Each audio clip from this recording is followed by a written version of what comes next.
হ্যাঁ, এবার বলুন। স্যার তাহলে আমার চাকরি সদরে না পৌরসভায় দিলেন? সচিবালয়ে। স্যার আপনি আমার ভাগ্যের চাকাটা এত সহজে বুঝিয়ে দেবেন আমি জীবনেও ভাবতেও পারিনি। স্যার টাই পড়া লাগবে না? হ্যাঁ অবশ্যই, কেন নয়। সচিবালয়ের চাকরি আপনি বোঝেন না, পাজারো গাড়ি থেকে নামবেন, 3-4 জন বডিগার্ড অল টাইম আপনার সাথে থাকবে। যেহেতু বুলেট প্রুফ গাড়ি দেওয়া হবে আরো আপনাকে একটা এক্সট্রা হিসেবে, শুধু ভ্রমণ করার জন্য আপনার। যাই হোক, আপনি আরে শালা শালা তুমি সচিবালয়ে চাকরি নিবা? ওই বেলেডাঙ্গার বাজারের বটগাছের নিচে থেকে কালকে সকালে ডিউটি শুরু।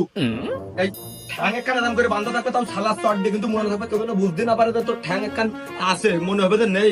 আর হাত কিন্তু এর মধ্যে পেট্রো মেরে এরকম উঠে থাকবে, কারণ অল টাইম এরা করে কাঁপতে থাকবে, কিন্তু হাতটা খবরদার যেন কেউ বুঝতে না পারে।